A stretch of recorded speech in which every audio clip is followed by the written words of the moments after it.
জীবনের যাত্রাপথে সবথেকে বেশি গুরুত্বপূর্ণ হলো সম্পর্ক। কারণ এই সম্পর্কগুলো আমাদের সেই ব্যক্তির সাথে পরিচিত করায় যাদের হাত ধরে আমরা এই জীবনযাত্রার পথে অগ্রসর হই। এবার এই সম্পর্কে আপনার কথাবার্তা, আপনার ব্যবহার, এটা অত্যন্ত গুরুত্বপূর্ণ। তাই প্রশ্ন হলো, যাদের সাথে আমাদের এই সম্পর্ক গড়ে উঠেছে তাদের প্রতি আমাদের আচরণ কেমন হওয়া উচিত, তাদের সাথে কেমন ভাবে কথা বলা উচিত। এর একটা বড়ই সহজ উত্তর আছে, দর্পণ। আপনি নিজেকে যেভাবে দর্পণে দেখেন সেভাবেই দর্পণের দিকে তাকান এবং কল্পনা করুন যে আপনার স্থানে সেই ব্যক্তি আছে আর সে আপনাকে দেখছে। এবার বুঝতে চেষ্টা করুন যে আপনার কেমন ব্যবহার হওয়া উচিত, তার আপনার ব্যবহার কেমন হলে ভালো লাগবে আর কেমন হলে তার অনুচিত বোধ হবে। শুধু এইভাবেই সেই ব্যক্তিকে বুঝতে চেষ্টা করুন। কখনো কোনো মানুষের ভালোবাসার প্রয়োজন হয়, কখনো পথপ্রদর্শনের প্রয়োজন হয়, কখনো তিরস্কারের প্রয়োজন হয়, কখনো কটু সত্যের প্রয়োজন হয়, বা কখনো শুধু সঙ্গর প্রয়োজন হয়। যদি দুজন ব্যক্তি এভাবেই একে অপরকে বুঝে অগ্রসর হন তাহলে এই সম্পর্ক আজীবন চলতেই থাকবে। আসুন আমার সাথে ভালোবেসে বলুন, রাধা রাধা। মানুষ সংঘর্ষ করেন জীবনের সামনে এগোনোর জন্য, সাফল্য লাভ করার জন্য, মহান কর্ম করার জন্য। কখনো সে জীবনে একা হয়ে যায়, আবার কখনো তার জীবনে অনেক সংখ্যক লোক চলে আসেন, তাদের সাথে ভিন্ন ভিন্ন ধরনের সম্পর্ক গড়ে ওঠে। কিন্তু তখনই সাবধান থাকা প্রয়োজনীয়, কারণ সব সম্পর্ক সত্য হয় না। যেমন দেখবেন, যখন সাফল্য আসে তখন জীবনে অনেকগুলো সম্পর্কও আসে, নতুন নতুন সম্পর্ক গড়ে ওঠে। কিন্তু যখন ব্যর্থতা আসে তখন খুব কম সম্পর্ক গড়ে ওঠে। আর বেশিরভাগ সময় এই ব্যর্থতার সময় গড়ে ওঠা সম্পর্ক আজীবন আপনার সাথে থেকে যায়। সাফল্য হোক বা অসফলতা, তার কোনো প্রভাব সেই সব সম্পর্কে পড়ে না। সেখানে সাফল্যের পরে যে সম্পর্ক গড়ে ওঠে, বেশিরভাগ সময় এমনও দেখা যায় যে তার মধ্যে বেশিরভাগ মানুষ আপনাকে নিজের কাজে লাগাবেন, আপনাকে ব্যবহার করবেন, সময় এলে পরে আপনাকে ঠকাতেও পারেন। এর অর্থ এটা নয় যে আপনি জীবনে নতুন সম্পর্ক বানাবেন না, অবশ্যই বানাবেন, কিন্তু ব্যক্তি এবং সম্পর্কের পরখ করা আবশ্যক, আর সময় সময় সেটা করা আবশ্যক। যে কটি সম্পর্ক আপনার জীবনে আছে, যারা আপনার সাথে জড়িয়ে সারা জীবন, যারা আপনার সাথেই থাকবেন, তাদের যত্ন নিন আর তাদের সাথেই অগ্রসর হন। আর আমার সাথে ভালোবেসে বলুন, রাধা রাধা। এই জীবন যেটা আপনি যাপন করেন, জানিয়ে আপনার এত অহংকার, বলুন এই জীবনে আপনার কি আছে? আপনাকে জন্ম দিয়েছেন আপনার মাতা, তারপর আপনাকে হাঁটতে শিখিয়েছেন, কথা বলতে শিখিয়েছেন, ভাষা শিখিয়েছেন, আরো অনেক কিছুই শিখিয়েছেন আপনার গুরু বা আপনার মাতা পিতা, অথবা এই সংসার, ব্যবসা, বাণিজ্য, এই সবকিছুর সাধন অন্য কেউ দিয়েছেন। ধন অর্জন করার সাধনও অন্য কেউ দিয়েছেন। ধনও অন্য কারোর থেকেই লাভ করা হয়েছে। সম্মানটাও অন্য কোনো ব্যক্তি আপনাকে দিয়েছেন। জন্মের পর প্রথম স্নানও অন্য কারোর হাতে করতে হয়েছে। মৃত্যুর পরেও অন্তিম স্নানটাও অন্য কেউ করাবে। তাহলে এই সংসারে আপনার নিজের কি আছে? জীবন। শুধু এটাই আছে যেটা আপনার নিজের। আর এই জীবনকে উচিতভাবে যাপন করুন, পূর্ণরূপে তার সদ্ব্যবহার করুন, আর শ্রেষ্ঠ থেকে শ্রেষ্ঠ কর্ম করুন। যদি সময় এলে পরে অন্য কেউ আপনাকে কিছু দেয়, আপনার যেটার প্রয়োজন ছিল, তাহলে সময় এলে আপনাকেও অন্যদের সব কিছুই দেওয়া উচিত। এই জীবনে যা কিছুই লাভ করেছেন তা উচিতভাবে ভালোবেসে উপভোগ করতে শিখুন, সবার মধ্যে ভাগ করে দিতে শিখুন। মনে রাখবেন, এই সংসারে এমন কিছুই নেই যা আপনার আর চিরকাল আপনার কাছেই থাকবে। আসুন আর আমার সাথে ভালোবেসে বলুন, রাধা রাধা। মানুষের জীবনে যখনই কোনো বিপদ আসে, মানুষ নিজের আশেপাশে দেখে, অন্য কাউকে খোঁজে, ভাবে কেউ এসে তাকে সাহায্য করবে। সে আশা করে যে কোনো ব্যক্তি এসে তার হাত ধরবে আর সেই বিপদ থেকে তাকে মুক্তি দেবে।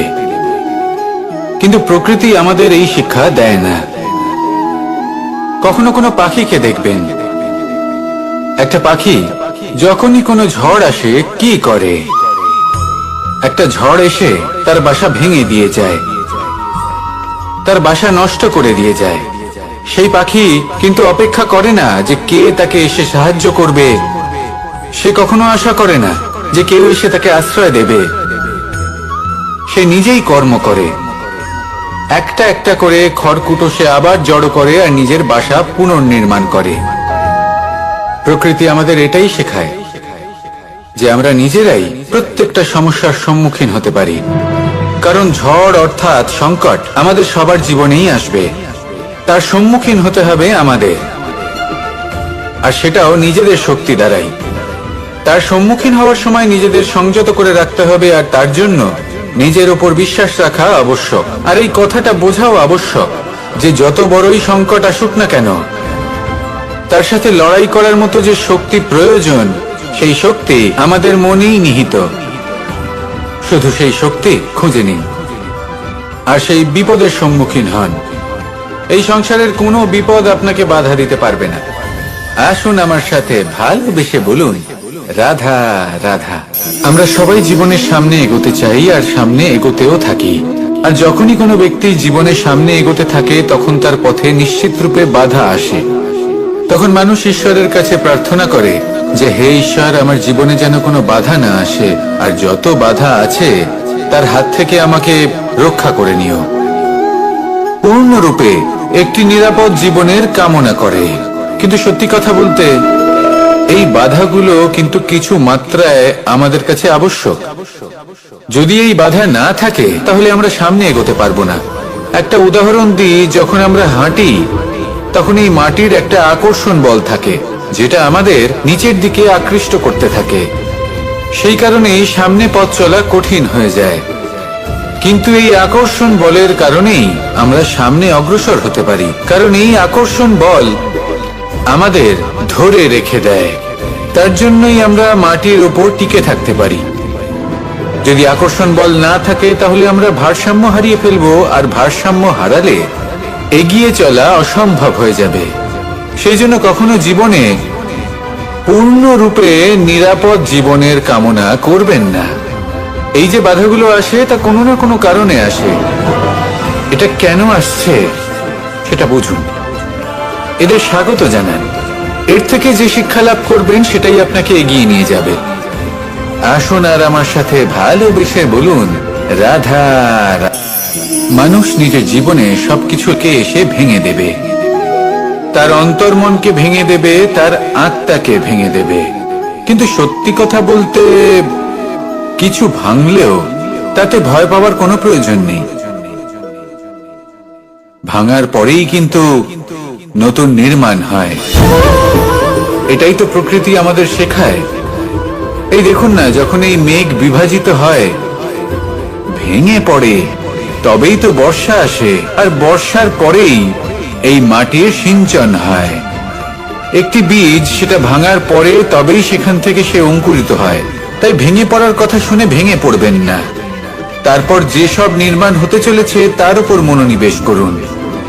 আর হ্যাঁ, যদি সংসারে এমন কিছু থাকে যা ভাঙবেন না, তাহলে সেটা হলো বিশ্বাস।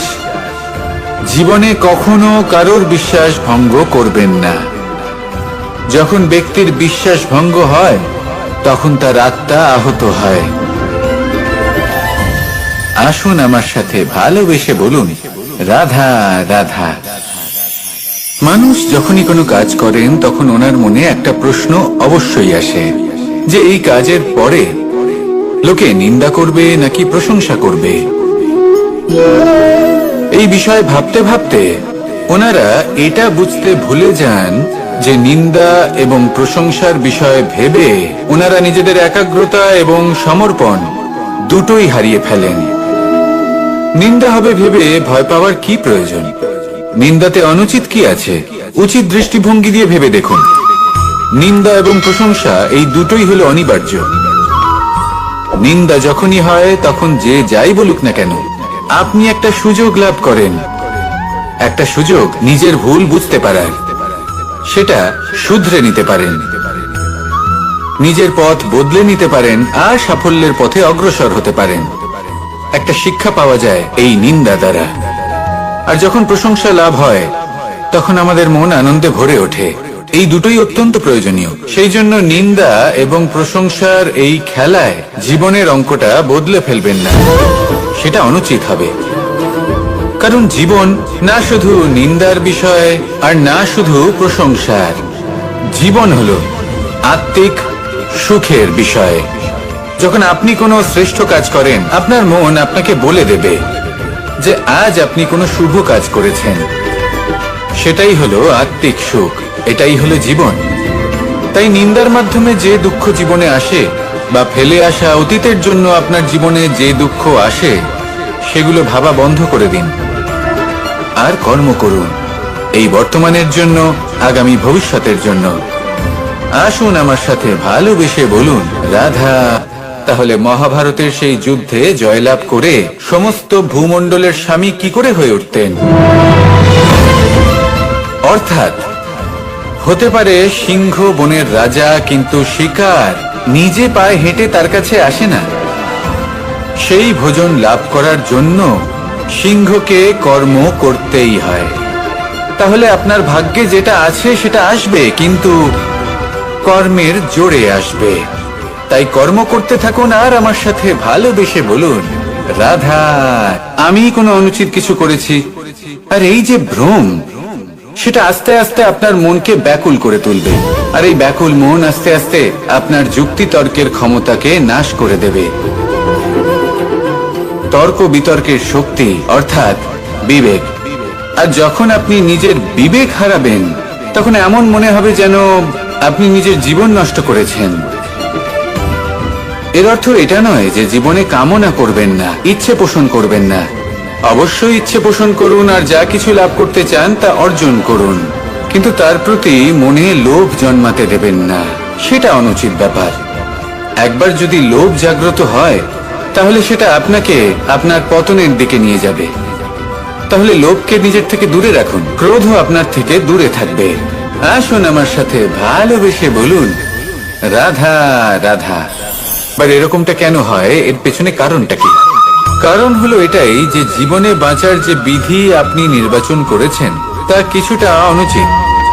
জীবনে কিভাবে বাঁচা উচিত, জীবন যাপন কিছুটা রীতি মেনে করা উচিত। অর্থাৎ সবাইকে ভালোবাসুন, কারোর সাথে ছলনা করবেন না, সম্পর্ক গড়ে তুলুন, তা পালন করুন। যদি ধন অর্জন করতে চান তাহলে নীতি মেনে করুন, ভেবেচিন্তে পরিকল্পনা করে। আবার বলবো, কারোর সাথে কোনো ছলনা নয়, কোনো অনুচিত কর্ম করবেন না ধন অর্জন করার জন্য। আর যদি ঈশ্বরকে ধন্যবাদ জানাতে চান তাহলে প্রীতি দ্বারা করুন। আর যে ব্যক্তি রীতি, নীতি আর প্রীতি এই তিনটি ভাব বুঝে উঠতে পারে এবং তা আত্মসাৎ করে নিতে পারে, তার অতীত, ভবিষ্যৎ এবং বর্তমান কাল সবকিছু সংযত হয়। আপনি কিভাবে জীবনযাপন করতে চান, কিভাবে ধন অর্জন করতে চান, ঈশ্বরকে ধন্যবাদ জানাতে চান, নির্বাচন আপনার। আসুন আমার সাথে ভালোবেসে বলুন রাধা রাধা। ভয় হলো মানুষের জীবনে এমন একটি আবেগ, যেমন মৃত্যুর পর আমরা স্বর্গ লাভ করব নাকি নরক বাস করব, সেই বিচারটা ভয় হিসেবে মানুষের মনে ঘর করতে থাকে। আর এই ভয়ের বিষয়ে মানুষ এতটাই ভাবে যে নিজের জীবনের লক্ষ্য, উদ্দেশ্য, রীতি এই সব কিছুর বিষয়ে ভুলে যায়। দেখতে গেলে মৃত্যুর পরে কি হবে সেটা আমাদের মধ্যে কেউ জানে না, সেটা তো মৃত্যুর পরেই আমরা জানতে পারবো। কিন্তু এই মৃত্যু পর্যন্ত নিজের জীবনের সারথি হলেন আপনি নিজেই, তাই না? আপনি চাইলে এই জীবনকে স্বর্গও করতে পারেন, আবার নরকেও পরিণত করতে পারেন। নির্ভর করছে আপনার কর্মের উপর আর আপনার আপনজনের উপর। আপনি যাদের আপন বলে মনে করেন, অনেক সময় যাদের আপনি বন্ধু বলে মনে করেন, কথায় আছে যে প্রকৃত বন্ধুর মধ্যে ঈশ্বর বসবাস করেন। এই বন্ধু আপনাকে হয় পথ থেকে সরিয়ে দেবে বা উচিত পথে নিয়ে আসবে। এরাই আপনার জীবনকে স্বর্গ করে তুলতে পারে বা আপনাকে নরক পথেও টেনে নিয়ে যেতে পারে। তাই জীবনে নিজের কর্মের বিষয়ে আর নিজের সঙ্গের বিষয়ে ভাবুন, সতর্ক হয়ে এগোন আর আমার সাথে ভালোবেসে বলুন, রাধা রাধা। আমরা সবাই প্রত্যেকদিন পরিশ্রম করি, কিন্তু আমাদের মনে কখনো না কখনো এই প্রশ্ন অবশ্যই আসে যে সবসময় জীবনে অগ্রসর হওয়ার জন্য সেই পথেই কি চলা উচিত যেটা পূর্ণরূপে সুরক্ষিত, নাকি এমন পথেও চলা উচিত যে পথে একটু সংকটও আসতে পারে। এবার আমি আপনাদের বলবো যে বিকাশ কিভাবে হয়। ছোট্ট একটা উদাহরণ দিই বিকাশের। আমরা ছোটবেলায় কিভাবে হাঁটতে শিখি। যখন আমরা শিশু অবস্থায় থাকি তখন আমরা একটি পা মাটিতে রাখি, দ্বিতীয় পাটি আমরা শূন্যে উত্তোলিত করি, তারপর সেই পা আমরা আবার মাটিতে রাখি আর তার উপর ভিত্তি করে আমরা আবার অন্য পাটা ফেলি। ঠিক এভাবেই আমরা হাঁটতে শিখে যাই। এবার এক্ষেত্রেও আমরা ছোট্ট একটা ঝুঁকি নিই, আর সেটা হলো যে আমরা পাটি শূন্যে উত্তোলিত করেছি। এতে বিপদ হলো এটাই যে আমরা ভুল করে নিজের ভারসাম্য হারাতে পারি, পড়ে যেতে পারি। অনেকবার পড়েও যাই, কিন্তু তারপরে কি হয়, আমরা আবার উঠে দাঁড়াই আর চলতে শুরু করে দিই। আর ঠিক এভাবেই আমরা হাঁটতে শিখে যাই। এমন জীবনেও হয়। জীবনেও এইভাবেই কর্ম করতে থাকুন। এমন কিছু কর্ম করলেন যার ফলে বিপদ আসতেই পারে, পরাজয় হতেই পারে, কিন্তু সেটা পার করলেই বিকাশ সম্ভব। তাই কর্ম করতে থাকুন আর আমার সাথে ভালোবেসে বলুন, রাধা রাধা। কখনো কখনো আমরা অনেক কিছু ভাবি, তারপর দুঃখী হয়ে যাই যে এত কিছু ভাবা সত্ত্বেও আমরা যে কর্ম করতে চেয়েছিলাম সেটা করতেই পারলাম না, যে লক্ষ্যটা আমরা লাভ করতে চাইছিলাম সেটা করতেই পারলাম না। আমরা সংসারের সামনে এটা ঘোষণা করে ফেলি, কথা দিয়ে ফেলি যে এই কর্ম আমি করে দেখাবো, এই সাফল্য আমি প্রাপ্ত করেই ছাড়ব, কিন্তু করতেই পারি না। তার কারণটা কি? চেতনা, আমাদের একাগ্রতা। আমরা একাগ্র হয়ে পড়ি এই সংসারকে কিছু প্রমাণ করে দেখানোর জন্য, যেখানে আমাদের একাগ্রচিত্ত হওয়া উচিত নিজেদের কর্মের উপর। কোনো বস্তু বা কোনো সাফল্যের কামনা করা, তার জন্য পরিকল্পনা করা, তার জন্য কর্ম করা আর তা প্রাপ্ত করা, এটা আমাদের কর্তব্য। আর আমাদের মনোযোগ শুধু সেদিকেই কেন্দ্রীভূত হওয়া প্রয়োজনীয়। এই সংসারকে বলার কোনো প্রয়োজন নেই। একবার যদি আপনি কর্ম করে দেখান তাহলে সংসার এমনিও দেখতে পাবে। সেই জন্য প্রতিশ্রুতি দেবার পরিবর্তে দৃঢ় সংকল্প করে অগ্রসর হতে থাকুন। শুধু ভাবার বদলে কর্ম করতে শিখুন, আর বলার পরিবর্তে সেটা করে দেখাতে শিখুন। একবার সাফল্য লাভ করুন, তারপর এই সংসারকে বলবেন যে এটা আমি ভেবেছিলাম আর সেটাই আমি করে দেখিয়েছি। কর্ম করুন আর আসুন আমার সাথে ভালোবেসে বলুন, রাধা রাধা।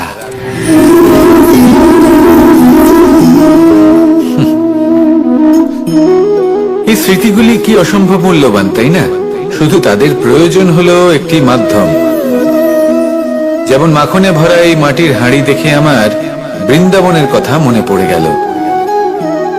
দেখতে গেলে দ্বারকাধীশ যখন চাইবেন, যেখানে চাইবেন, সর্বোত্তম প্রজাতির মাখন খেতে পারেন, কিন্তু সেই মাখনে, বৃন্দাবনের মাখনের মতো সেই আনন্দ, সেই প্রেম কোথায় আছে? বৃন্দাবনে গোপীদের হাঁড়ি ভেঙে মাখন খাওয়া, বাড়িতে লুকিয়ে চুরিয়ে ঢোকা, পরিশ্রম করা, চুরি করে হাঁড়ি ভেঙে মাখন খাওয়া, তার মধ্যে যে আনন্দ ছিল সেটা কোনো পাত্রে রাখা মাখনে কি পাওয়া যায়? মায়ের বকা খাওয়া, মায়ের প্রেম অনুভব করা, ওনার হাত থেকে মাখন খাওয়া, যমুনার তটে বসে গোপীদের সাথে হাসি ঠাট্টা করা, রাধাকে উত্ত্যক্ত করা, বৃন্দাবনের স্মৃতিগুলি হলো অমূল্য। যখনই সেগুলো স্মরণ করি তখনই মন প্রফুল্ল হয়ে ওঠে। কিন্তু আপাতত আমি এই মাখনটা খেয়ে তৃপ্তি লাভ করব, আপনিও আপনার জীবনে সেই অমূল্য অদ্ভুত মুহূর্তগুলোকে স্মরণ করুন এবং আনন্দিত থাকুন। আমার সাথে ভালোবেসে বলুন, রাধা রাধা। কখনো কখনো আমাদের নিজেদের ভাবনা চিন্তাই জীবনের পথে অগ্রসর হতে বাধা দেয়। আমাদের চিন্তা ভাবনা আমাদের সীমাবদ্ধ করে দেয়। আমরা প্রত্যেক দিন পরিশ্রম করি, কিছু দেখি, কিছু লাভ করি, কোনো একটা স্থানে পৌঁছই, আর একটা সময় পরে মনে কেমন যেন একটা ভাবনা উৎপন্ন হয় যে আর কত দেখবো, এত কিছু তো দেখে নিলাম, এত কিছু তো লাভ করলাম, এত সাফল্য অর্জন করলাম, আর কত লাভ করব। আর সেখানে আমরা থেমে যাই। এটা হয় আমাদের ভাবনার সীমাবদ্ধতার জন্য। কিন্তু যদি জীবনের কথা বলি, জীবন যদি আপনাকে সেই স্থানে পৌঁছে দেয়, তাহলে তার পরবর্তী পথটাও জীবন আপনাকে নিশ্চিত রূপেই দেখাবে। প্রয়োজনটা হলো সেই পথটা দেখার এবং সেই পথে অগ্রসর হওয়ার। আর যেটা আমাদের জীবনযাত্রার সাথে হয়, সেটা জীবনের সাথে এবং আত্মার সাথেও হয়ে থাকে। আমরা জীবনে প্রগতি লাভ করি, বিকাশ লাভ করি, কিন্তু একটা সময় পরে আমরা থেমে যাই। আমাদের সেটাই করলে চলবে না। এই জীবনযাত্রা, প্রগতি, বিকাশ, এই সব কিছুর সমাপ্তি তখনই সম্ভব যখন জীবন সমাপ্ত হবে। তাই নিজেকে বাধা দেবেন না, নিজের জীবনের উদ্দেশ্যকে সীমিত করবেন না, সামনে অগ্রসর হতে থাকুন। আর আমার সাথে ভালোবেসে বলুন, রাধা রাধা। আজ আপনাকে আমি একটা কাহিনী শোনাবো। রাধার সখী ললিতা একদিন প্রসাধন করছিল। ও দর্পণে নিজেকে দেখলো, আর তখন ওর প্রসাধন ওর ভালো লাগলো না। ও বারংবার নিজের প্রসাধন বদলাতে থাকলো আর দর্পণের দিকে তাকালো। কখনো ফুল বদলালো, কখনো বস্ত্র বদলালো, কখনো আভূষণ বদলালো, কিন্তু কিছুতেই নিজের প্রসাধন ওর ভালো লাগলো না। ওর মনে হতে লাগলো যেন ওর রূপ ওকে ত্যাগ করেছে। ও এই কথা রাধাকে বলল। রাধা ওই দর্পণের দিকে তাকালো, একটা বস্ত্র নিল আর সেই দর্পণকে স্বচ্ছ করে তুলল। তারপর ললিতা ওই দর্পণের দিকে তাকালো, আর ও নিজের উদ্ভাসিত রূপ দেখতে পেল, নিজের সৌন্দর্য দেখতে পেল। তাৎপর্য মালিন্য দর্পণে ছিল, তার রূপে নয়। ঠিক সেইভাবেই এই দর্পণের মতোই হলো আমাদের মন। যদি এতে মালিন্য থাকে, তাহলে এই সংসারের সবকিছুই মলিন বলে মনে হবে। আপনি যদি এই সংসারের সৌন্দর্য দেখতে চান, এই সংসারের শুভ কি সেটা জানতে চান, তাহলে নিজের মনকে স্বচ্ছ করে তুলুন। আসুন আমার সাথে ভালোবেসে বলুন, রাধা রাধা। এটা কোনো এক সময়ের ঘটনা। মাটির নিচে ছিল জল, আর মাটির ওপর ছিল একটা বৃক্ষ, আর সেই বৃক্ষে ছিল একটা পাতা যা আকাশকে স্পর্শ করত।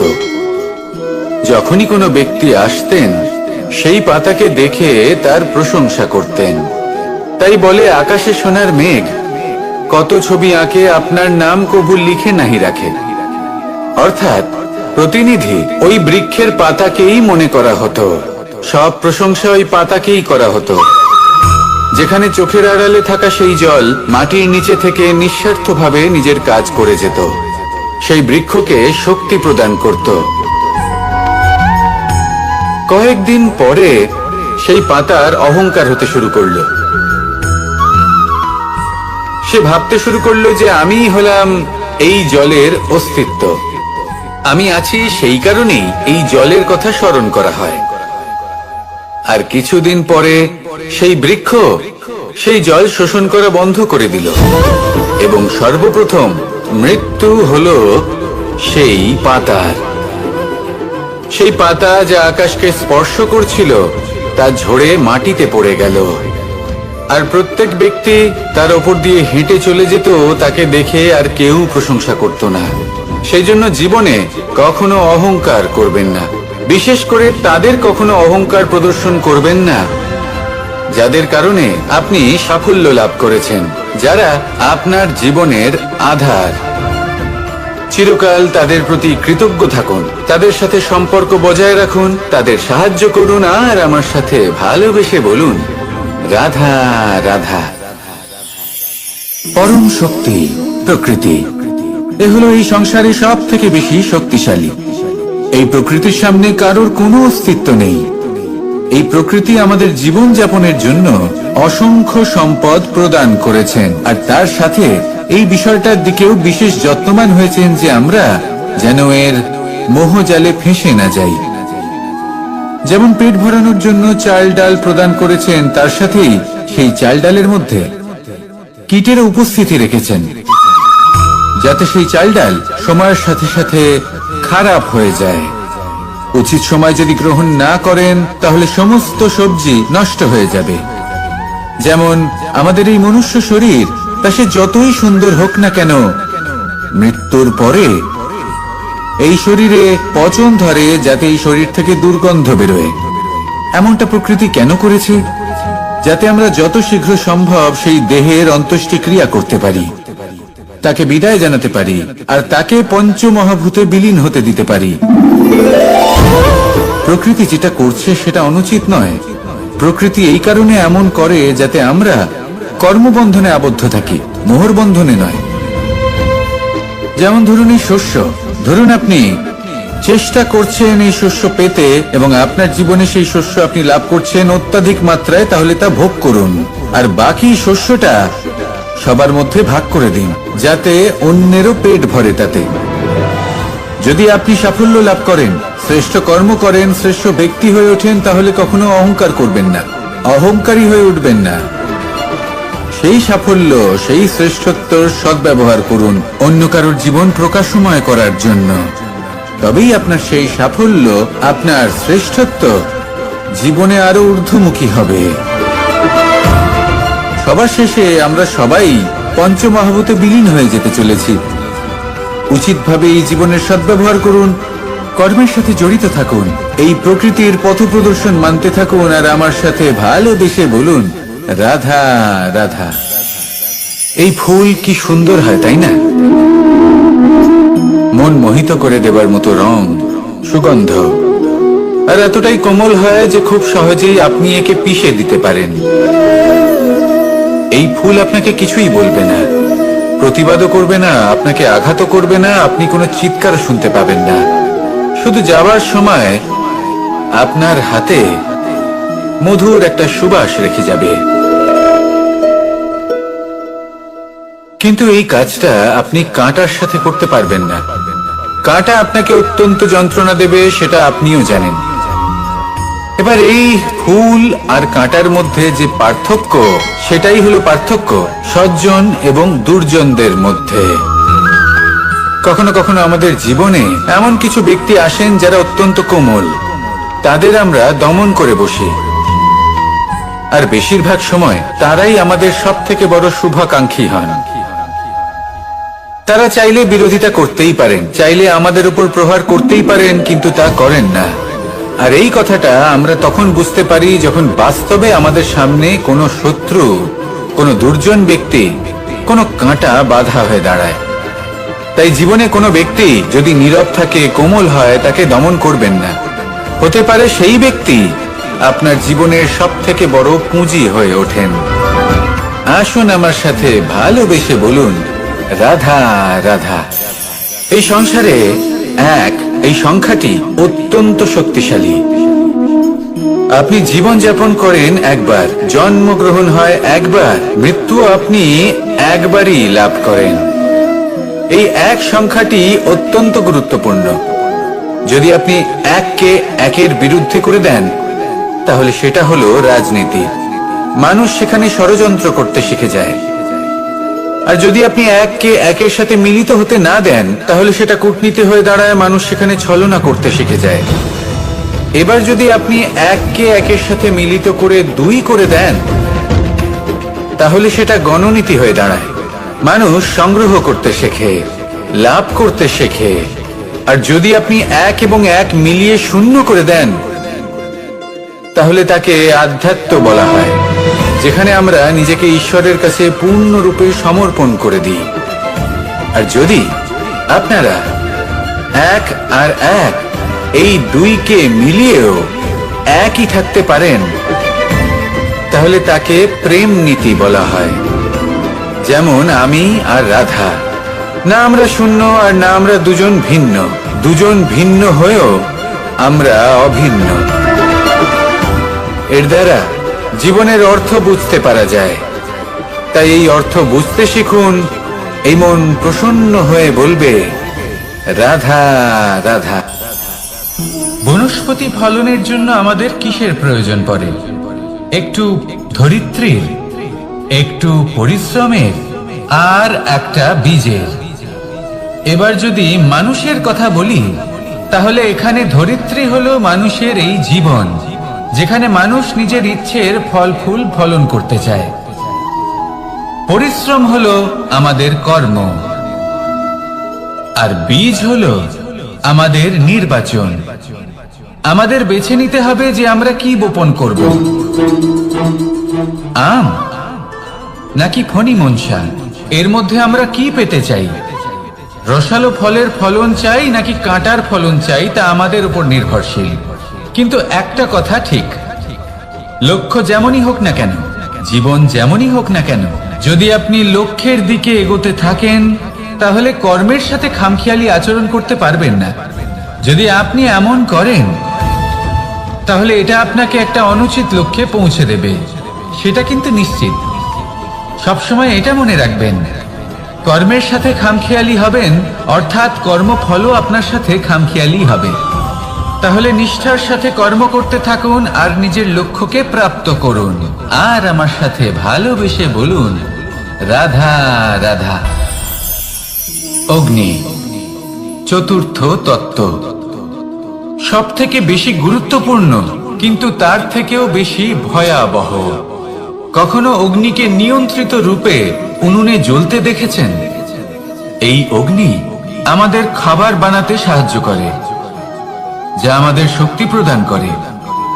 কিন্তু এই অগ্নি যখন বিচলিত হয়ে, অনিয়ন্ত্রিত হয়ে কোন বনের আগুন হয়ে ওঠে, তখন মহা বিনাশ ঘটে যায়। আপনারই অন্তরের ঊর্জা হলো এই অগ্নি।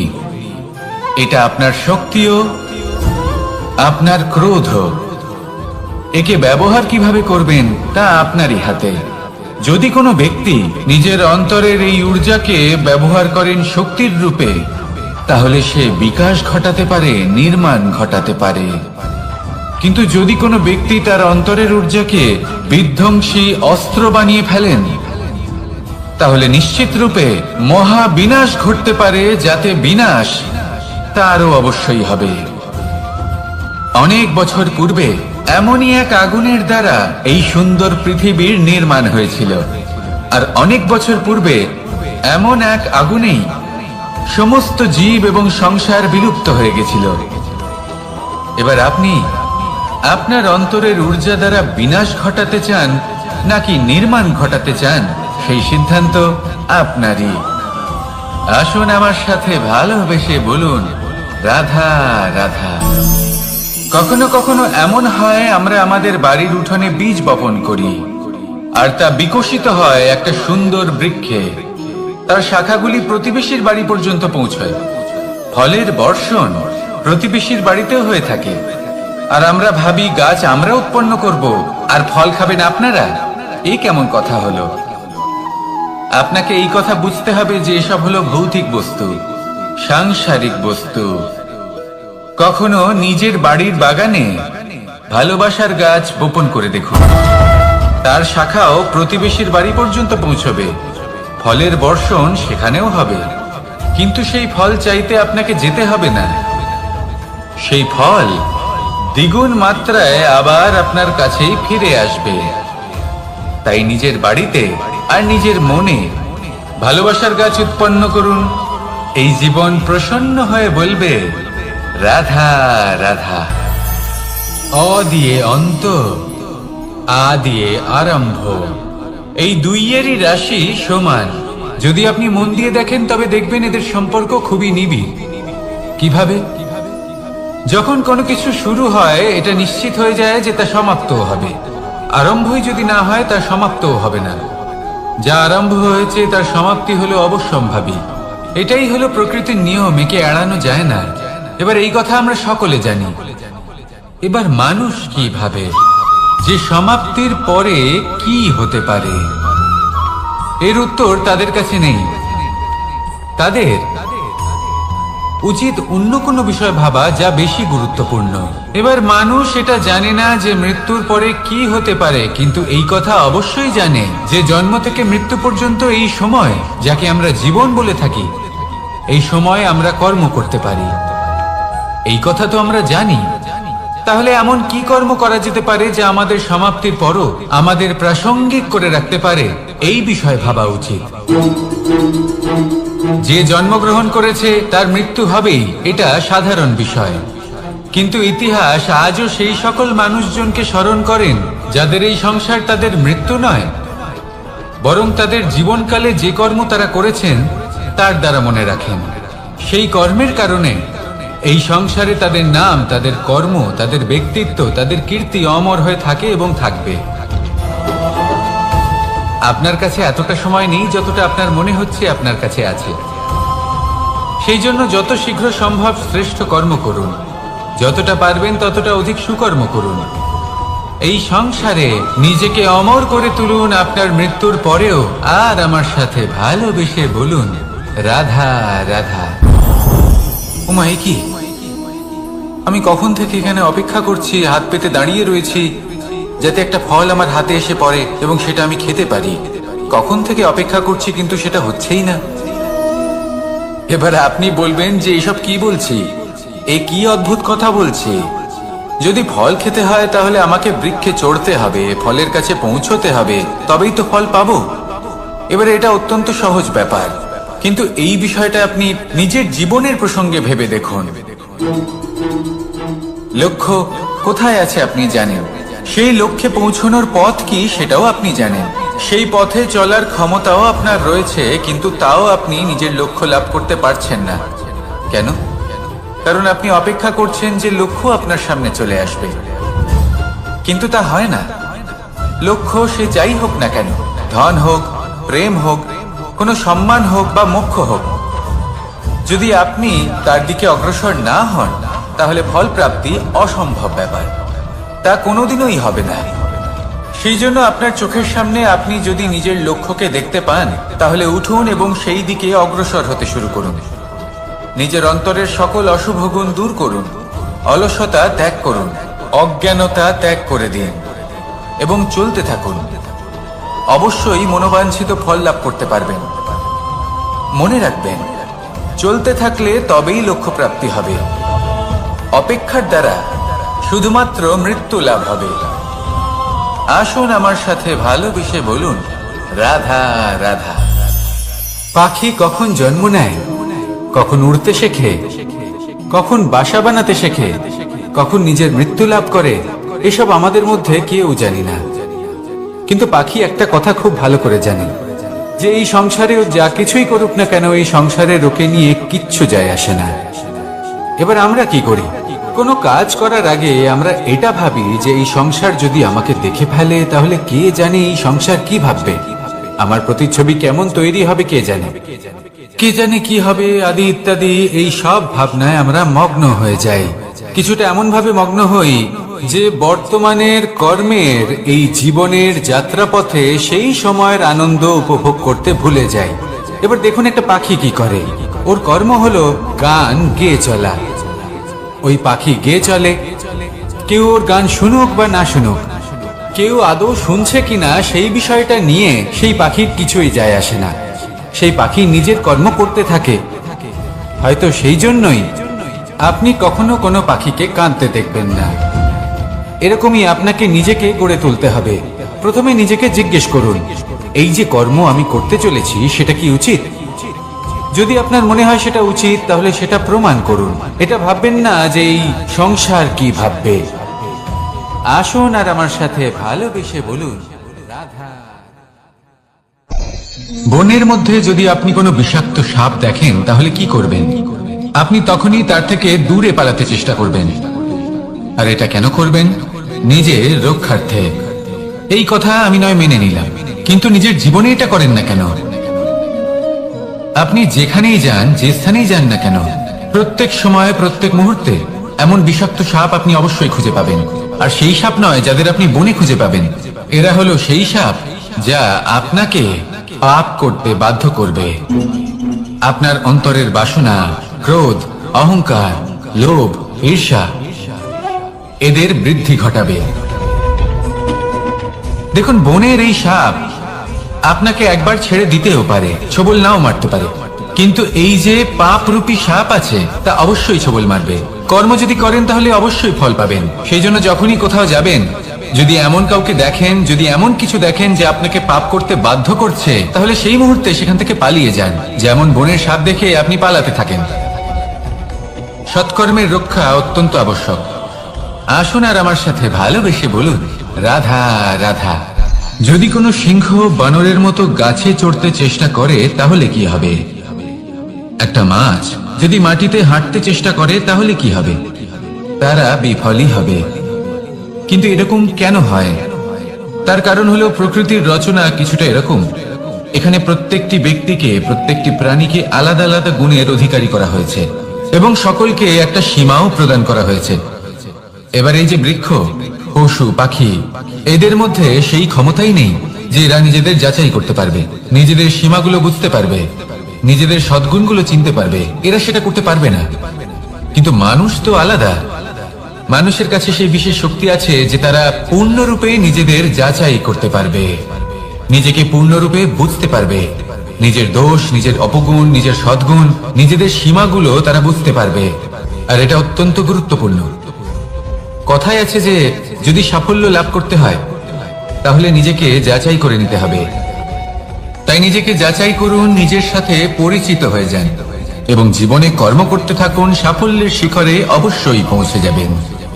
আর ওখানে যদি যান তাহলে এই মন প্রসন্ন হয়ে অবশ্যই বলবে, রাধা রাধা। অন্ধকারাচ্ছন্ন রাত্রি যদি এসে থাকে তাহলে আলোকিত প্রকাশ নিয়ে সূর্যও অবশ্যই আসে। রোগ যদি এসে থাকে তাহলে তার ওষুধও অবশ্যই আসে। সমস্যা যদি আসে তাহলে সেই সমস্যার সমাধানও নিজে থেকেই আমাদের কাছে চলেই আসে। এই সংসার, এই জীবনের শুধুমাত্র একটাই নিয়ম আছে, আর তা হলো এটাই, এই সংসার হলো একটা চক্রের মতো। এতে শাশ্বত বলে কিছু নেই, নিত্য বলে কিছু নেই। আর যা কিছুই রয়েছে সব বদলাতে চলেছে। যদি আপনার জীবনে দুঃখ থাকে, সমস্যা থাকে, যদি আপনি বিপদ দ্বারা আচ্ছন্ন, তাহলে মনে রাখবেন সবকিছু বদলে যেতে চলেছে। দুঃখের সময় কাঁদবেন না, মনকে আরো দুঃখী করে তুলবেন না, কারণ এখানে যা কিছুই এসেছে তা যাওয়ার জন্যই এসেছে। তাহলে এত চিন্তা কিসের? আনন্দ সহকারে জীবন যাপন করুন আর আমার সাথে ভালোবেসে বলুন, রাধা রাধা। রাত্রিবেলায় যখন আলোকিত জোনাকিদের দেখেন তখন মন প্রসন্ন হয়ে ওঠে। এদের দেখতে খুবই সুন্দর লাগে। আর এমন ঠিক কেন হয়? প্রথম হলো এটাই যে রাতের বেলায় চতুর্দিক অন্ধকারাচ্ছন্ন থাকে। এমত অবস্থায় যদি আমরা কোথাও একটু প্রকাশ দেখি তাহলে সেটাই আশার কিরণের ন্যায় মনে হয়। সেই প্রকাশই আমাদের মন প্রসন্ন করে তোলে। আর সেই জন্য যে সকল মানুষ রাতের বেলায় কোনো জোনাকি দেখতে পান তারা প্রসন্ন হয়ে যান। এবার কখনো কখনো জীবনে আমাদের মনে হয় যে চতুর্দিকে শুধুমাত্র অন্ধকারই হয়ে আছে। প্রত্যেকেরই তা কখনো মনে হয়। আর তখনই আমাদের নিরাশ হলে চলবে না, আমাদের দুঃখী হলে চলবে না। সেই সময় আমাদের খুঁজতে হবে নিজেদের আশেপাশে, চতুর্দিকে, আর কোথাও না কোথাও আমরা প্রকাশ অবশ্যই দেখতে পাবো। আশার একটা কিরণ অবশ্যই দেখতে পাবো। কেউ এমন একটা কর্ম করেন যেটা দেখে আমরা প্রেরিত হয়ে যাই। আর এমন কোন কর্ম যদি আপনারা করেন তাহলে সেই কর্ম আপনার মনকে প্রসন্ন ভাব, আনন্দ এবং ভালোবাসা দ্বারা ভরিয়ে তুলবে। আপনার অন্তরে সেই অন্ধকারের অন্ত করবে, দুঃখেরও অন্ত করবে। আর এই মন প্রসন্ন ভাব নিয়ে বলবে, রাধা রাধা। মনুষ্য জীবনের সব থেকে বেশি গুরুত্বপূর্ণ বিষয় হলো মনের একাগ্রতা। এই সংসারের যে কটি মহান কার্য সম্পাদন হয়েছে তা হলো মনের এই একাগ্রতার একমাত্র ফল। আপনি অবশ্যই দেখে থাকবেন অনেক ছোট বড় নদী যা বয়ে চলে তাদের সামনে একটা বাঁধ নির্মাণ করা হয় সেই সব নদীর জল সঞ্চয় করতে। বাঁধ হয়ে গেলে প্রয়োজন মতো বা মনের ইচ্ছে মতো তাকে ব্যবহার করা সম্ভব। এবার এটাই আমাদের মনের সাথেও সম্ভব। আমাদের মনের একাগ্রতা আজকের দিনে দাঁড়িয়ে বিভিন্ন ধরনের বিকার, ক্রীড়া এবং ভোগের মধ্যে ভাগ হয়ে গেছে। একে একত্রিত করতে হবে, একটা বাঁধ নির্মাণ করতে হবে, কর্মের বাঁধ। আপনাকে শুধু এটাই করতে হবে, যেটা উচিত কর্ম সেটাই করুন, যেটা অনুচিত কর্ম সেটা করা থেকে নিজেকে বিরত রাখুন, ব্যাস। এই কাজটাই আপনি করতে থাকুন, মনের মধ্যে একাগ্রতার বাঁধ নির্মাণ করুন। আর একবার যদি তা নির্মাণ হয়ে যায়, তাহলে যখন চাইবেন, যেখানে চাইবেন, যতটা চাইবেন, একাগ্রতা প্রয়োগ করতে পারবেন। আর একবার যদি আপনি এটা শিখে যান, তাহলে এই সংসারকে বদলে ফেলার মতো কাজ আপনি করতে পারবেন, সমাজকে শুধরাবার মতো কাজ করতে পারবেন। তাহলে এই মনকে একাগ্র করুন আর আমার সাথে ভালোবেসে বলুন, রাধা রাধা।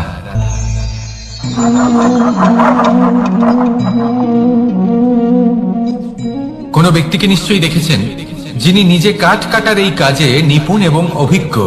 এবার আপনারা দেখবেন যে তার মনোযোগ সমস্ত কাঠের ওপর থাকে না, তার মনোযোগ থাকে শুধুমাত্র একটা কাঠের ছোট্ট একটি অংশের উপর, যেখান থেকে তার টুকরো করা হচ্ছে। কিন্তু সেটা উনি কেন করেন? যদি এটা উনি না করেন, তাহলে সেই কাঠ সঠিক পদ্ধতি এবং তাড়াতাড়ি কাটা যাবে না। জীবনেও তাই হয়ে থাকে। আপনি হয়তো কোনো লক্ষ্য স্থির করেছেন বা পথ নির্বাচন করেছেন বা কাজ স্থির করেছেন, যেটা আপনি করেই ছাড়বেন। তাহলে নিজের সম্পূর্ণ মনোযোগ শুধুমাত্র তার উপর কেন্দ্রীভূত করুন। যদি আপনার মন এদিক ওদিক তাকাতে থাকে, অস্থির হয়ে পড়ে, বিচলিত হয়ে পড়ে, যদি তা হয়ে থাকে, তাহলে আপনি অবশ্যই অসফল হবেন। তাই কর্মঠ থাকুন, নিরন্তর কর্ম করতে থাকুন এবং পূর্ণ মনোযোগ দিয়ে নিজের কাজ করুন। নিজের পথে অগ্রসর হন বা নিজের লক্ষ্য প্রাপ্ত করতে চেষ্টা করুন। তারপর দেখুন কি হয়, কিভাবে উচিত পথে এবং তীব্র গতিতে আপনার লক্ষ্য আপনার কাছেই পৌঁছে যায়। আর আপনার এই মন প্রসন্ন হয়ে বলে, রাধা রাধা। কখনো কোনো নদীকে দেখেছেন? একই আকার, একই স্থান, শুধু প্রবাহিত হতে থাকে। এর মধ্যে কখনো কোনো অপদ্রব্য ফেলে দেখুন, দেখবেন সেটা বেশিক্ষণ সেখানে থাকে না। সেটা নদীর সাথে বইতে থাকে আর বয়ে যেতে যেতে সাগরে সমাহিত হয়ে যায়, আর শেষ পর্যন্ত সাগর সেটাকে তটে ফেলে দেয়। কিছুটা এমন হওয়া উচিত আমাদের বিচারধারাও। এক স্থানে তা স্থগিত হওয়া উচিত নয়, এটা সবসময় প্রবাহমান হওয়া উচিত। তবেই আমাদের চেতনা, আমাদের মূল্যবোধ এবং আমাদের স্মৃতি, এই তিনটি শ্রেষ্ঠ থাকবে।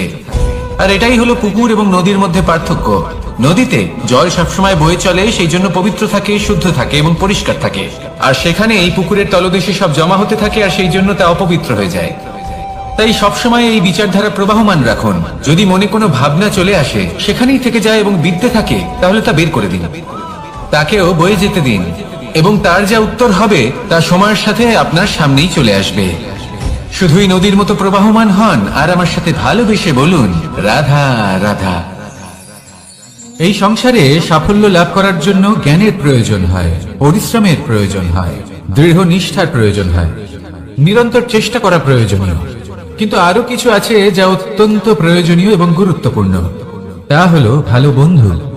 তাদের থাকা অত্যন্ত প্রয়োজনীয়। যদি ভালো বন্ধু থাকে, তাহলে সময় এলে তারা ঢাল হয়ে আপনাকে সুরক্ষা করবেন।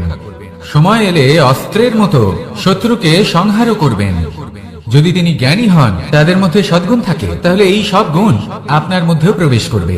তাহলে সাফল্যের জন্য ভালো বন্ধু পাওয়া অত্যন্ত প্রয়োজনীয়। কিন্তু শুধু বন্ধু কেন, ভালো শত্রুও থাকা প্রয়োজনীয়। এবার আপনি ভাববেন, এ আমি কি বললাম? যদি আপনার জীবনেও ভালো অর্থাৎ শক্তিশালী শত্রু থাকে, তাহলে আপনিও শক্তিশালী হতে থাকবেন। এই শত্রু আপনাকে প্রেরিত করবে আরো বেশি শক্তিশালী হয়ে ওঠার। কখনো কোনো হরিণকে দেখুন, তীব্র গতিতে দৌড়তে থাকে। কেন তীব্র গতিতে দৌড়ে? এই কারণে নয় যে কোথাও তার জন্য মধুর ঘাস অপেক্ষা করে রয়েছে, না। সে এই কারণে তীব্র গতিতে দৌড়য় কারণ সেটা না করলে তার পেছনে একটি সিংহ আছে যে ওকে নিজের ভোজন করে ফেলবে। তাই জীবনে বিপদ, সংকট, এই সবকিছুও হলো অত্যন্ত গুরুত্বপূর্ণ। তার সম্মুখীন হতে শিখুন আর আমার সাথে ভালোবেসে বলুন, রাধা রাধা। আমরা সবাই ফল খাই, কিন্তু আমাদের সেই ফলই প্রিয় হয় যে পরিপক্ক হয়ে ওঠে, যেটা নম্র হয়, আর যে ফল অনেক বেশি মিষ্টি আর সুস্বাদু হয়ে থাকে, যাদের রঙে বাহার দেখা যায়। সেইভাবে জীবনে আমরা নানান মানুষের সাথে পরিচিত হই, কিন্তু সেই মানুষই আমাদের মন ছুঁয়ে যায় যারা বিনম্র স্বভাবের, যাদের বাণী খুব মধুর, যাদের অন্তরে আত্মবিশ্বাসের একটা তেজ, একটা রং দেখা যায়। এবার এমন ব্যক্তি আমরা কি করে হব? ঠিক সেইভাবেই যেমন একটা ফল রোদ, বর্ষা, শীত, বায়ু, এই সকল সংকটময় পরিস্থিতির সম্মুখীন হয়ে পরিপক্ক হয়ে ওঠে, সেইভাবেই মানুষ সংকটময় পরিস্থিতির সম্মুখীন হয়ে পরিপক্ক হয়ে ওঠেন। যদি এই সংকটের সম্মুখীন হন, তাহলে অভিজ্ঞ হবেন, আর এই অভিজ্ঞতাই শিক্ষা দিয়ে যাবে। এই অভিজ্ঞতা আমাদের শিখিয়ে দেয় যে আমাদের বিনম্র থাকতে হবে। অহংকার করে কোনো লাভ নেই। মধুর বাণীর যে কি মূল্য তা আমরা শিখতে পারি। এই অভিজ্ঞতাই আমাদের বুঝিয়ে দেয় যে উচিত অনুচিত কোনটা আমাদের দৃষ্টিভঙ্গি তৈরি করে, আর এই দৃষ্টিভঙ্গি দ্বারা আত্মবিশ্বাস জাগ্রত হয়। সেই জন্য জীবনে কখনো বিপদ থেকে দূরে পালাবেন না, সেগুলোর সম্মুখীন হন, অভিজ্ঞতা লাভ করুন, তার থেকে শিক্ষা লাভ করুন, এইভাবেই পরিপক্ক হবেন। আসুন আমার সাথে ভালোবেসে বলুন, রাধা রাধা। ধন সঞ্চয় করা সম্ভব, আর সেই জন্য ধন সব থেকে বেশি মূল্যবান সম্পত্তি নয়। এবার আপনি বলবেন, আমি কি বলছি? এই ধন খুব মূল্যবান, আমরা সকলে অর্জন করতে ব্যস্ত। সেটা এই কারণে, কারণ আপনারা জানেন না এই সংসারের সব থেকে বেশি মূল্যবান সম্পত্তি কি। এ হলো সেই সম্পত্তি যা কখনো সঞ্চয় করা সম্ভব নয়। আপনার কাছে যতই ধন থাকুক তা দিয়ে আপনি স্বাস্থ্য লাভ করতে পারেন, বাড়ি কিনতে পারেন, আদি ইত্যাদি, কিন্তু আপনি যতই ধনী হন না কেন, ফেলে আসা দিনের একটা মুহূর্ত আপনি লাভ করতে পারবেন না। এই একটা মুহূর্ত, এই সময়, এটাই হলো সংসারের সব থেকে মূল্যবান সম্পত্তি। একবার চলে গেলে তা কখনোই ফিরে আসে না। আর এই মুহূর্ত যতই চলে যাক না কেন, আমরা স্মৃতির মাধ্যমে সেগুলি যাপন করতে পারি, তার আনন্দ উপভোগ করতে পারি। আর যার সাথে আমরা সময় অতিবাহিত করেছি তার স্মৃতিতে আমরা চিরকাল জীবিত থাকতে পারি। সেই জন্য সময় সব থেকে মূল্যবান সম্পত্তি, তাকে এইভাবে নষ্ট করবেন না। প্রত্যেকটা মুহূর্ত উপভোগ করুন, আনন্দ করুন, আর ভালোবেসে বলুন, রাধা রাধা। কনক, কি সুন্দর একটা শব্দ। এর অনেকগুলো রূপ রয়েছে, অনেকগুলো অর্থ রয়েছে। প্রথম অর্থ হলো স্বর্ণ, অর্থাৎ সম্পত্তি। দ্বিতীয় অর্থ ধুতুরা, অর্থাৎ গাছের ছোট একটা বীজ, যা কিনা অত্যন্ত শক্তিশালী হয়। যদি বেশি মাত্রায় এর প্রয়োগ করা হয় তাহলে এটা বিষময় হয়ে উঠতে পারে। এই হলো সেই ধুতুরা যার প্রয়োগ মহাদেবের পুজোতে করা হয়। এবার প্রশ্ন হলো এটাই যে এই স্বর্ণ এবং এই ধুতুরার মধ্যে মিল কি রয়েছে? মিল হলো এটাই যে এই দুটোই মানুষকে মত্ত করে তোলে। ধুতুরা মানুষকে তখন মত্ত করে যখন তাকে সেবন করা হয়, কিন্তু স্বর্ণ, ধন, সম্পত্তি, মানুষ সেটা যতটাই অর্জন করে নেয় সেটাই যথেষ্ট। এই স্বর্ণ মানুষের ভাবনা চিন্তা করার ক্ষমতাকে বশ করে ফেলে। মানুষ সম্পত্তির লোভে মত্ত হয়ে ওঠে, কারণ যে যত চমৎকারী, যতটা অমূল্য হয় তাকে সামলানো কিন্তু ততটাই কঠিন, তাই না? তাই মনে রাখবেন, ধন, স্বর্ণ, সম্পত্তি এগুলো ধুতুরার থেকেও অনেক বেশি বিষাক্ত হতে পারে। তাই এর উপর আত্মসংযমের একটা কবচ পরিয়ে রাখবেন এবং বিবেকের শক্তির সাথে এগুলো প্রয়োগ করুন, তবেই কল্যাণ হবে। আসুন আমার সাথে ভালোবেসে বলুন, রাধা রাধা। আমার কাছে যশোদা মা যেমন, আমার কাছে দেবকী মা যেমন, আমার কাছে ঠিক তেমনই হলেন গোমাতা। এবার ভেবে দেখার বিষয় হলো এটা যে এই সংসারে অসংখ্য প্রাণী আছে, একজন গাইকে একজন মায়ের মর্যাদা কেন দেওয়া হয়? তাহলে এর অনেকগুলো কারণ আছে। এই গাই অর্থাৎ গোমাতা, এনারা হলেন অত্যন্ত শান্ত, শান্তি প্রিয়, কখনো কারোর কোনো ক্ষতি করতেই পারেন না। গোমাতা যে দুধ নিজের বাছুরকে পান করান সেই দুধই আমাদেরও দেন। সেই দুধ পান করে আমরা শক্তি লাভ করি। এই দুধ থেকে আমরা মাখন, ঘি, পায়েস, এইসব সুস্বাদু খাবার লাভ করি। গোমাতার গোবর আমাদের জ্বালানি হিসেবে সাহায্য করে, যার ফলে খুব কম সংখ্যক কাঠ ব্যবহার করা যায় এবং বেশিরভাগ জঙ্গল সুরক্ষিত থাকে। গোমাতার গোমূত্র, সেটাও আমাদের কাছে লাভজনক। এর দ্বারা আমরা অনেক রোগ থেকে মুক্তি লাভ করতে পারি। গোমাতা যখন একটি বাছুরকে জন্ম দেন তখন সেই বড় হয়ে আমাদের ক্ষেত কর্ষণ করে। সেই জন্য গাইকেও জীবনে মায়ের মর্যাদা দেবেন। যতটা সম্ভব তাকে সেবা করুন এবং ভালোবেসে তাকে পালন করুন। এই মন নিজে থেকেই প্রসন্ন হয়ে বলবে, রাধা রাধা। মধু কারই না পছন্দ বলুন তো? অত্যন্ত সুস্বাদু হয় এই মধু, মিষ্টি খেতে হয় এবং তা শক্তিও প্রদান করে। এবং প্রত্যেকটি মিষ্টি পদার্থের মতোই এতেও খুব তাড়াতাড়ি পিঁপড়ে ধরে যায়। অন্যদিকে যদি নুনকে দেখি, তাহলে বছরের পর বছর রাখলেও এতে পিঁপড়ে ধরে না। এবার যদি কথা বলি বন্ধুত্বের, তাহলে বন্ধুত্ব নুনের মতো হওয়া উচিত, মধুর মতো নয়। যারা সামনে এলে শুধুমাত্র মধুর মধুর কথা বলবে, পরে এতে পিঁপড়ে ধরে যাবে। এটা নুনের মতো হওয়া উচিত। প্রকৃত বন্ধু হলো সে, যে সময় এলে পরে আপনার সামনে আপনার প্রকৃত সত্য তুলে ধরবে, তা সে যতই কঠিন হোক না কেন। আপনার দোষ, আপনার অপগুণ, আপনার খামতি আপনাকে বলতে পারবে, যাতে আপনি সেগুলো শুনে মেনে নিয়ে তারপর নিজেকে শুধরোতে পারেন। এটাই হলো প্রকৃত বন্ধুত্ব। কখনো নিজের জীবনের আশেপাশে মন দিয়ে দেখবেন, অনেক সময় এমন মানুষ থাকেন, অনেক বন্ধু থাকেন, যাদের দেখে আমাদের মনে হয় যে এনারা খুব কঠোর, এনাদের কথা খুব কটু। কিন্তু বেশিরভাগ এমন মানুষের মনটা যদি বুঝতে পারেন, তাহলে দেখবেন তাতে কোনো মালিন্য নেই। এনাদের মন অত্যন্ত পবিত্র হয়। যদি আপনার জীবনেও এমন কোনো ব্যক্তি থেকে থাকে, এমন বন্ধু থাকে, তাহলে তাদের আগলে রাখুন আর আমার সাথে ভালোবেসে বলুন, রাধা রাধা। যতক্ষণ আমরা এই সংসারে জীবিত, ততক্ষণ আমাদের সাথে সবকিছু থাকে। আমাদের ধন, সুখ স্বাচ্ছন্দ্য, আমাদের মিত্রগণ, আমাদের পরিবার, এই সমাজ, এই সবকিছু আমাদের সাথে থাকে। যেদিন আমরা এই সংসারকে ত্যাগ করব, এদের মধ্যে কেউ আমাদের সাথে যাবে না। না ধন, না স্বাচ্ছন্দ্য, না সম্পত্তি। এই সকল মানুষ, এই সমাজ, এরা শুধুমাত্রই শ্মশান পর্যন্ত আমাদের সাথে থাকতে পারবেন। তারপরে যদি আমাদের সাথে কিছু যেতে পারে, তাহলে তা শুধুই আমাদের ধর্ম। আর এই সংসারে আমরা নিজেদের যে সুনাম রেখে যাই, সেটা সম্ভব শুধুমাত্র কর্মের দ্বারা। সেই জন্য সংসারে যতদিন পর্যন্ত জীবিত আছেন, যদি কিছু অর্জন করতে চান, তাহলে ধর্ম অর্জন করুন, ধর্মের বিষয়ে স্পষ্টতা অর্জন করুন এবং কর্ম অর্জন করুন। এটাই হবে আপনার অতীত এবং এটাই হবে আপনার ভবিষ্যৎ, এবং এটাই সকলকে প্রেরণা প্রদান করবে। আসুন আমার সাথে ভালোবেসে বলুন, রাধা রাধা। এই পরিবার হলো আমাদের জীবনের একটা অমূল্য সম্পদ, অমূল্য এক আশ্রয়, যা এই সংসারে হয়তো কোথাও আপনি পাবেন না। তাই একে আগলে রাখুন। পরিবার সেই গাছ। আসুন আমার সাথে ভালোবেসে বলুন, আর সেই গাছ। আসুন আমার সাথে ভালোবেসে বলুন, রাধা রাধা। অনেক সময় আমরা জীবনে অনেক মানুষকে এমন বলতে শুনে থাকি যে আমি অসফল হয়েছি কারণ আমার সময় ভালো যাচ্ছিল না। আমি এই জিনিসটা লাভ করতে চাইছিলাম কিন্তু করতে পারলাম না কারণ আমার সময়টা ভালো যাচ্ছিল না। আমি আমার জীবনে ওই মহান কাজটা করতে চাইছিলাম কিন্তু করতে পারলাম না। কেন? কারণ আমার সময়টা ভালো যাচ্ছিল না। কিন্তু যে মুহূর্তে ভালো সময় আমার জীবনে আসবে, আমি সব কিছু প্রাপ্ত করব।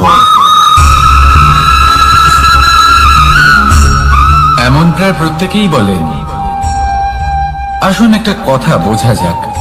একজন মালিকে দেখুন, সে প্রত্যেক দিন গাছের সেবা করে, তাকে জল দেয়, তার যত্ন আত্তি করে। কেন? প্রত্যেক দিন সেই গাছ ফল দেয় না।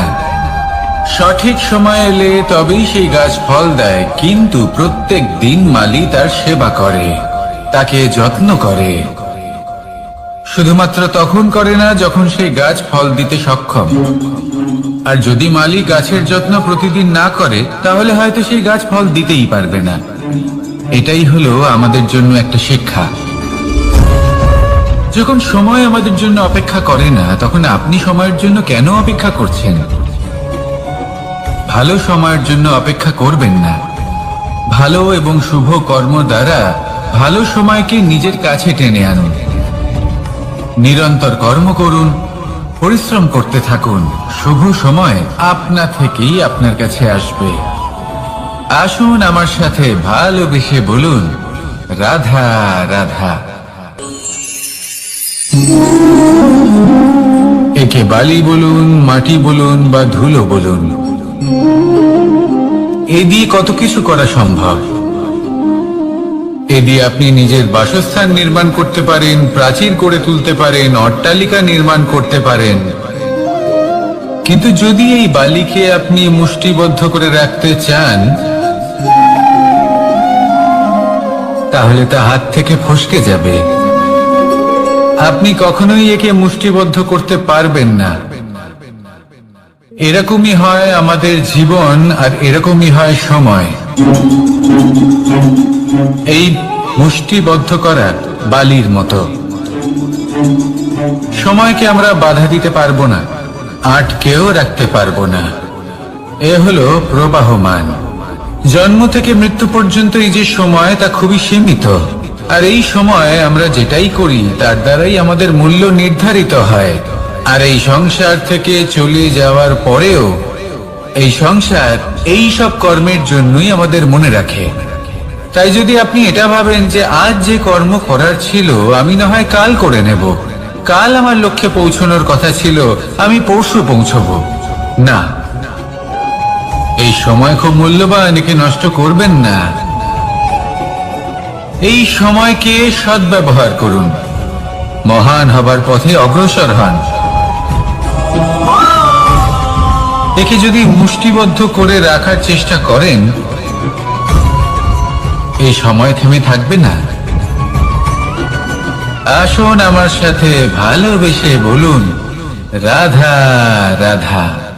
আমাদের মনে যখন কোনো প্রশ্ন ওঠে, কোনো দ্বন্দ্ব জাগে, তখন আমরা যাই আমাদের গুরুর কাছে, আমাদের আরাধ্যের কাছে গিয়ে জিজ্ঞেস করি।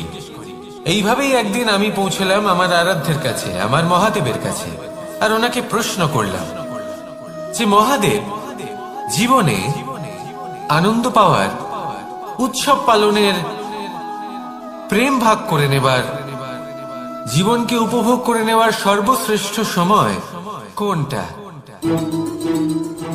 মহাদেব হাসলেন আর উনি বললেন, জীবনে উৎসব পালনের সব থেকে শ্রেষ্ঠ দিন হলো মৃত্যুর ঠিক আগের দিনটা। প্রেম ভাগ করে নেওয়ার সব থেকে শ্রেষ্ঠ মুহূর্ত হলো মৃত্যুর ঠিক আগের মুহূর্ত।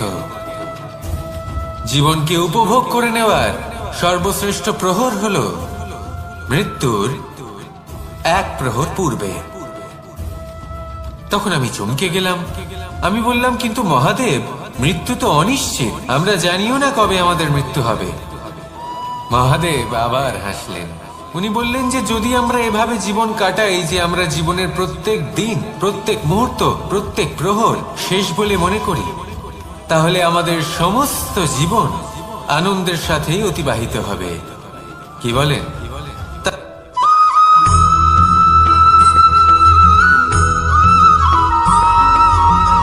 এই সংসারে কোনো বস্তু হোক বা ব্যক্তি হোক, তার একার গুরুত্ব কিন্তু খুব বেশি নয়। একটা উদাহরণ হিসেবে বৃষ্টির ফোঁটাকে ভেবে দেখুন। যদি একটি বৃষ্টির ফোঁটা হয় তাহলে তার খুব বেশি গুরুত্ব থাকে না, কিন্তু যখন সহস্র বৃষ্টির ফোঁটা মেঘের মধ্যে দিয়ে ঝরে পড়ে, তখন সেটা বর্ষার রূপ ধারণ করে। সেই বর্ষা যা এই প্রকৃতিকে শান্ত করে। সেইভাবেই পাথরের ছোট টুকরো, তার খুব বেশি গুরুত্ব থাকে না, কিন্তু যখন অসংখ্য পাথরের টুকরো একত্রিত হয় তখন তা পর্বতের আকার ধারণ করে। সেইভাবেই কিছু মানুষ যখন একত্রিত হন তখন তৈরি হয় পরিবার, কিছু পরিবার যখন একত্রিত হয় তখন তৈরি হয় সমাজ, যখন অনেক সংখ্যক সমাজ একত্রিত হয় তখন তৈরি হয় রাজ্য।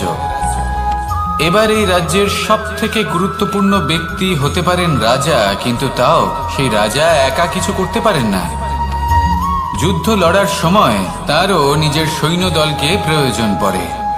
কিন্তু এই সংসারে এমন একজন ব্যক্তি আছেন যিনি একাই সব কাজ করতে থাকেন, এবং সেই ব্যক্তি হলেন মা। আমাদের জীবনে একজন পিতার ভূমিকা কিন্তু নিঃসন্দেহে অমূল্য, কিন্তু আমাদের সকলের জীবনে যে ভূমিকা একজন মায়ের তা অন্য কারোর থাকে না। একজন মা একাই সন্তানকে বড় করতে পারেন, সংস্কারী করে তুলতে পারেন, তার জন্য পরিশ্রম করেন। আর এত কিছু কাজ করার পরেও তার কাজের জন্য তিনি প্রশংসা অবশ্য পান না। উল্টে যদি সেই সন্তান অনুচিত পথে চালিত হয়, অনুচিত কর্ম করে, তখন সেই মাকেই অপবাদের পাত্র হয়ে উঠতে হয়। আমাদের জীবনে মায়ের যোগদান কতটা সেটা বুঝুন। আপনাকে বড় করে তোলার জন্য উনি কতটা পরিশ্রম করেছেন সেটা বুঝুন। আজ থেকে, এখন থেকে, এই মুহূর্ত থেকে মাকে সম্মান করতে শিখুন। যখন সময় পাবেন, যখন সুযোগ হবে, তখন তার প্রশংসা করুন। ওনারও ভালো লাগবে। আর মায়ের এই মমতার জন্য, তার এই ভূমিকার জন্য আসুন সবাই মিলে আমরা তাকে প্রণাম করি আর সকলে মিলে ভালোবেসে বলি, রাধা রাধা।